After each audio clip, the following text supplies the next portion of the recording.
questions. If I could ask a few questions, Mr. Smith, that I think most, if not everybody here has.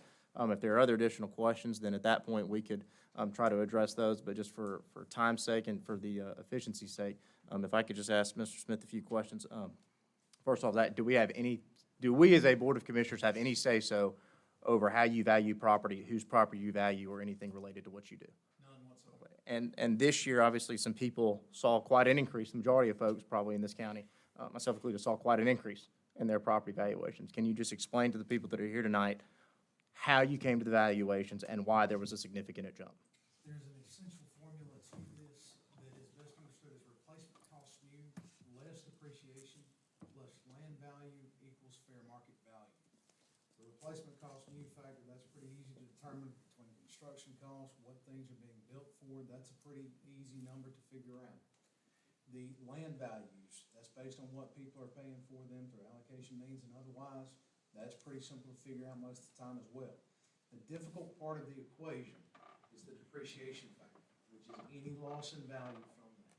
That's always what we are seeking to try to figure out, especially on improved properties. Now, unimproved properties, again, that's going back to land valuation. State of Georgia requires us to have certain methodologies in place for that.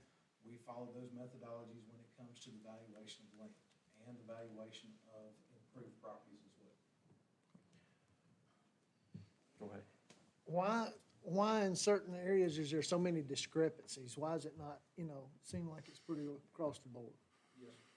There is largely because you have different market segments. So residential in Bremen may be behaving differently than what residential in Tallapoosa or Buchanan or Waco is.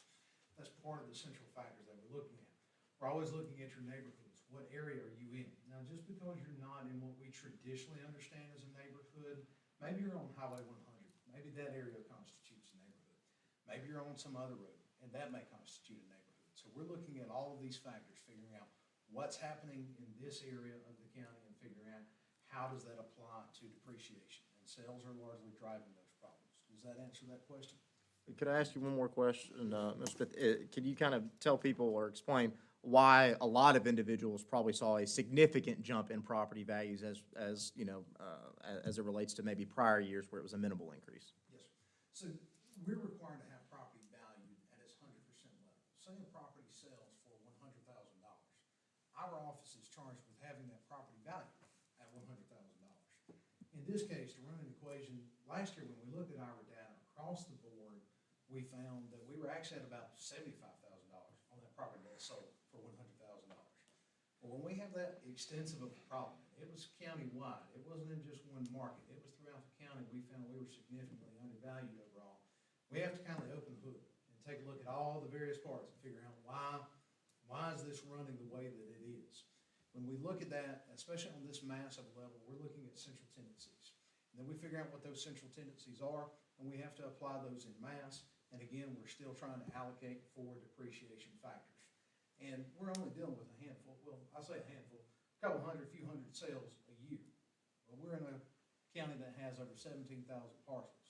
So we're looking at 200 sales and how they are applicable to 17,000 parcels. When we go through this extensive of a mass revaluation, we understand we're going to encounter a large number of appeals. And we encourage that because whereas we're appraising on the mass level in our office, your property is unique and specific. And when you appeal, that process that is set before us, the appeals process, we're able to take a look at your property individually. And that's exactly what we do with each and every single appeal. We move in that phase from being mass appraisers to actually appraising your specific property. And we're able to do that through the appeals process. Did that answer that question? It did, and not to cut off the remaining members of the board. Does that answer, I mean, I know that's kind of what everybody's here about. I'm not going to sit here and say I don't know if that answered everybody's questions, but is that generally along the line of what everybody had to ask? I hope that at least answers some people's questions. Yeah, if you could, I know there was some confusion about the appeals timelines, if I heard Officer Chastain correctly. It is July 21st, correct? July 21st. Yes, Okay, okay, not June 21st. Not June. Okay, okay. July 21st. Is there any questions out there from the citizens that we haven't covered, or does everybody understand why things have gone the way they have? Yes, ma'am. You say to appeal, so how is your office going to handle when every single citizen appeals their taxes? So far, we have not encountered that problem, but You're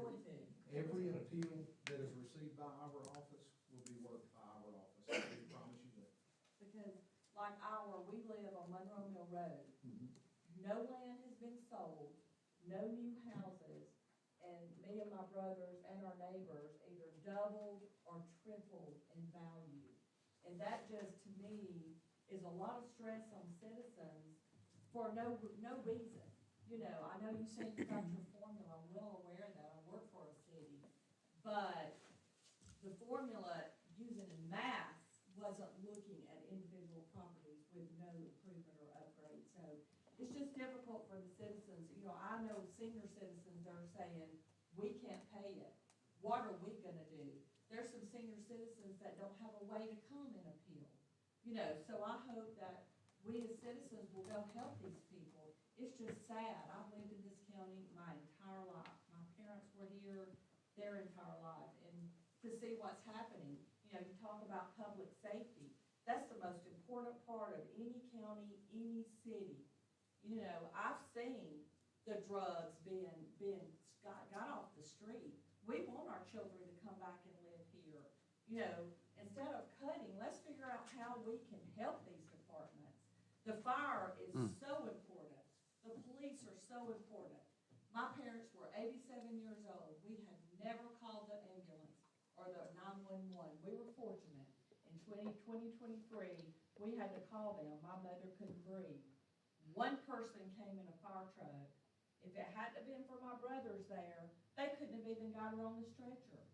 Then they get her on the stretcher and they couldn't find the ambulance. We put her in a car, barely breathing, and run her to Rome. So no, that's not the fire department we want as citizens. We want to be proud of Haralson County. So I'm telling you, I know y'all are the commissioners, you're elected, but it's not up to the employees to figure the money out. That's y'all's job.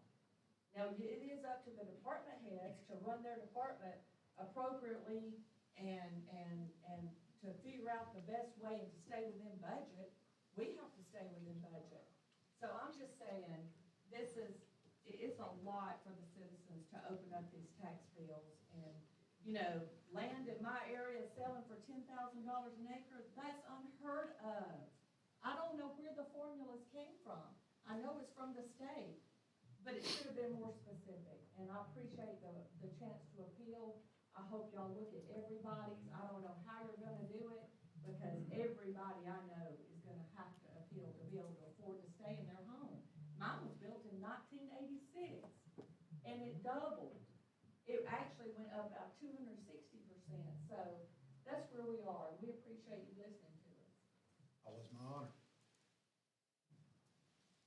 Anybody else have any other questions about there? Ms. Pullen, to answer your question, how do we fund these raising taxes, to be honest with you? That's the only way, I mean, you know. Yeah, well, I mean, that's what, you asked the question, how do we, make sure, so, I mean, ultimately, raising taxes is gonna be it. Exactly, and and it may be where you need to raise taxes. Yes, ma'am. Not on this property, you don't need to. Yes, ma'am. Not like that. I understand. But I know, y'all are the elected officials, I know how it's supposed to be ran, and and if your department heads can't run the department, maybe you need to look at that. But I know our public safety is first and foremost. Without public safety and fire and police or the sheriff department, we won't have a county. People won't stay here. We need to bring them back. We need to bring in industries. We need to work on that. That's right. That's where your tax basis is gonna come from, is industry, new businesses, new corporations. Bring them in and let them help. Don't put the burden on the people living here all solely. So, Man, we've been trying to bring industries here since before I got on this board, and it's been a difficult thing. Growth, West Georgia says go west. Well, everybody, they're coming west now, and we feel that pain. We've that need. We've had a lot of inquiries of businesses, industries wanting to come, but there's still a lot to be done to land those businesses and those jobs. Everybody, all the other counties are also out bidding for those businesses to come to them. So then you end up giving a bait, and they don't pay tax for 10 years, but they drain the system. And, it's not come here and pay your taxes, it's come here and get 10 years of abatement. And then they may move on to somewhere else, another new county. It's a really tough thing to get new industry. And in doing so, the cost of just doing business is going up every day, every year. You see it in your household. And it is reaching this proportion of dollars that is threatening a bunch of us at this point in time. I realize that. But, I don't know, I heard one thing that I wanted to address. I heard you say that cutting budgets. I've only been here for 3 years, and we have never cut a budget. They have went up astronomically. We have not cut anything. I think I just said that you have to stay within budget. Yeah, they do need to do that, Within yes. budget. I mean, I just want the people to know that we have never cut a budget. All the budgets has always risen every single year. I think the bigger issue that we have as a commission is there are certain budgets that rise much more significantly than others. And so you run into situations where certain county employees continue to get raises, whereas other county employees don't. And that's one of the large issues we have is, I'm not taking shots at anybody, but, I mean, the numbers are what the numbers are. We have 2 departments that account for over 50% of the budget. So when we try to stay as a county within a budget and allocate these funds to these certain, I can't cut the probate judge's budget. There's nothing to cut. I can't cut the rec department budget unless we start stripping out sports, and nobody wants to do that. You know, I can't cut the road department budget because then we don't get the roads paved. So there's only so many departments that we can look to say, hey, you know, when it comes time, it's not cutting the budget, but you're asking for $1 million.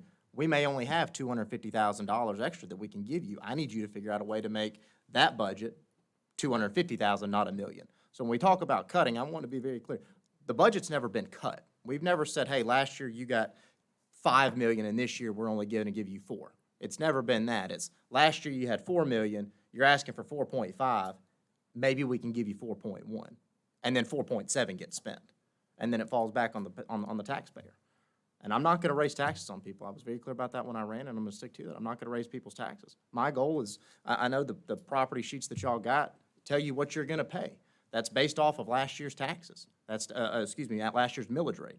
That is not guaranteed to be this year's millage rate. My hope is that we can continue to roll that millage rate back as much as possible. I would also point everybody's attention, I'm sure you're well aware, when you look at your county budget, if you live in the city, I live in the city of Tallapoosa. When you take my city millage rate, my county millage rate, it's almost equal to what the school system takes. So while I understand there's a lot of concern about the county budget, I would point everybody's attention to the school budget is about half of what you pay. And that's where you can really see a change in what you actually pay in your tax bill. We can break it down any which way. We don't have any say-so over what the school system does. And I'm not trying to say, I don't want us to have any say-so over what the school system does. I don't want to do their budget. You know, obviously, we have enough issues with our own budget.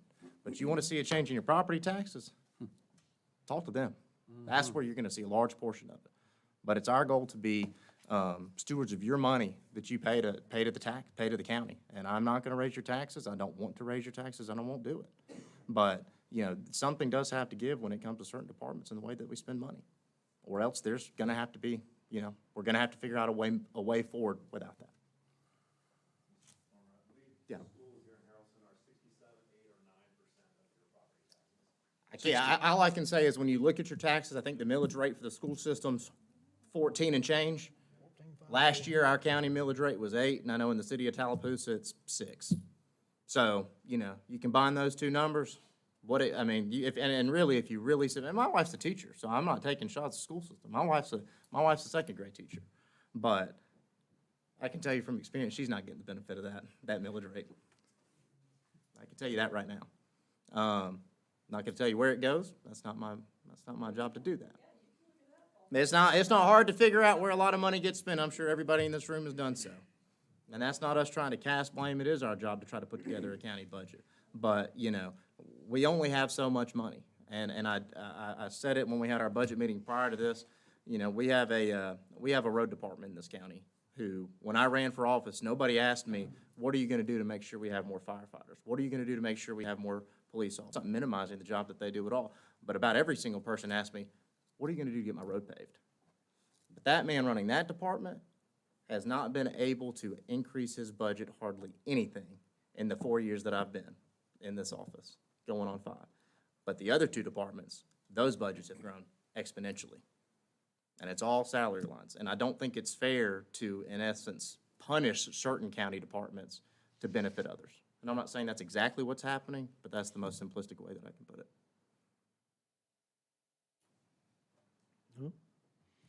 Any other questions? Yes, sir. Would you explain the new law and the floating homestead exemption, how that works? And what the base year is, and what will this year's taxes be based on? Yes, sir. So the floating statewide homestead, as it is called, will be very beneficial to a lot in our county, very fortunately. Essentially, what it does is if you were either in homestead last year or homestead, you file for homestead this year, we will be using last year's net assessed value to calculate taxes. The county and all local municipalities remain opted into HB 581. I understand both school districts opted out of HB 581. Each year, you can expect that base, so in this case, last year's net assessed value, will increase according to that mechanism that is chosen by the Revenue Commissioner. The Revenue Commissioner has chosen the CPIU index. I've looked at historical data on that. It balances around 3%. So you're looking at about, on average, a 3% increase in your taxable value per year, as long as you have homestead on that property, and as long as that entity has opted into that. Does that clarify your question? Would you use numbers on that, Zach, to explain to him if you had a $200,000 evaluation last year and it came in at $400,000 this year, how House bill will back into his taxable amount of property value? But understand, the schools opted out, and they are going to tax you on the full value of that home. Zach, can you elaborate on that, please? In most taxing districts, properties are assessed at 40% value. So if you were in county unincorporated, and your property was valued last year at $100,000, that means it was assessed at $40,000 less any applicable exemptions. In that case, say the property value of your home that you experienced this year doubled to $200,000. That means that this year's net assessed value would be $80,000. However, for the purposes of the county in this equation, it would actually be that the county is taxing you on that previous year's net assessed value of $40,000 rather than the updated current $80,000. This year's tax. For this year's taxes. And then every year forward, you're looking to increase according to that amount of the CPIU index, which again bounces somewhere in the 3% range. That 100% increases a year. Not on those levying authorities that opted into 581, or rather remained in 581. The county our county is still in, and all city municipalities are still in. Yes, we are still in, because that's one thing is, in January, we had our meetings that the citizens of this county voted that in. And we went there going to be the one to opt out. We're in, and so. Yes. But you see the entity that's not gonna help you. They're not gonna help you at all. They're gonna rake in more money than ever before.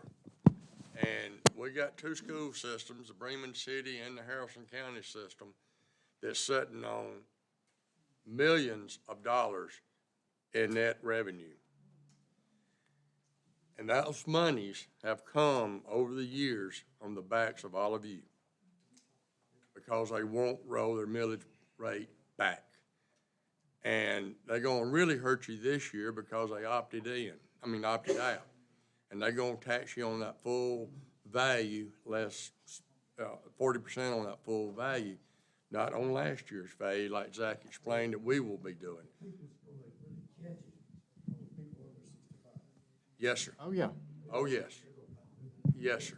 And the school tax, they gonna catch it.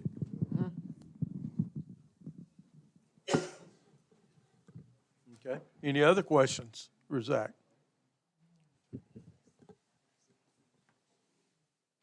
Thank you, Mr. Smith. Thank you all. Thank you. Zach. Now, do we move for, now are we good? Oh, we got, okay. Okay, Do we have anybody else signed up? okay.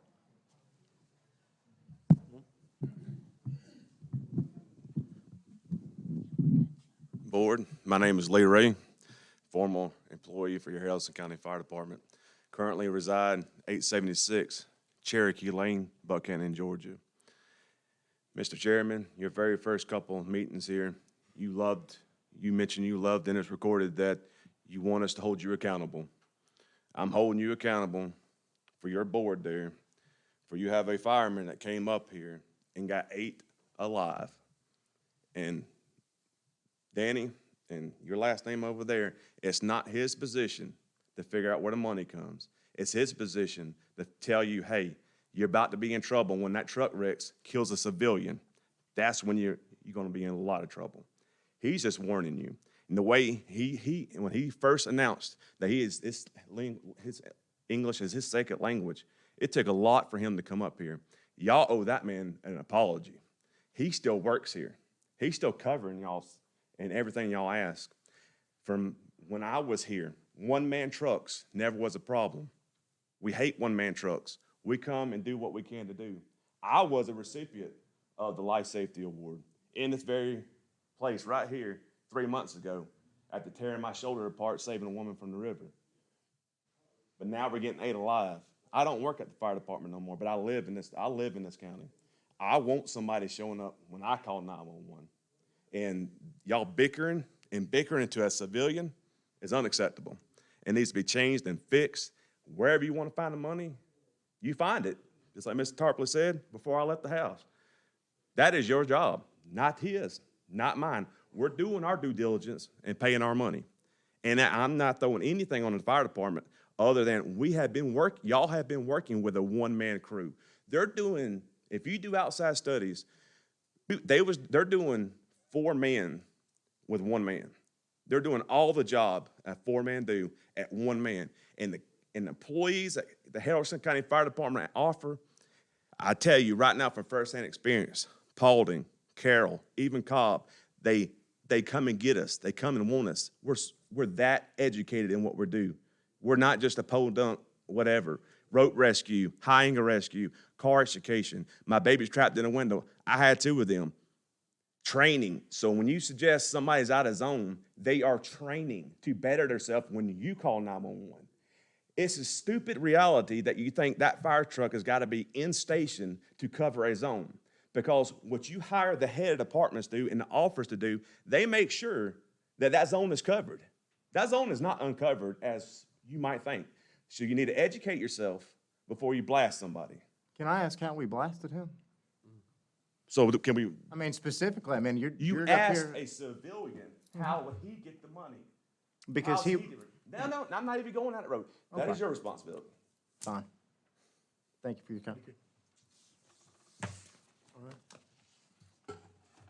Okay, we'll move to item number 6, executive session. Move we go into executive session for purposes of personnel. All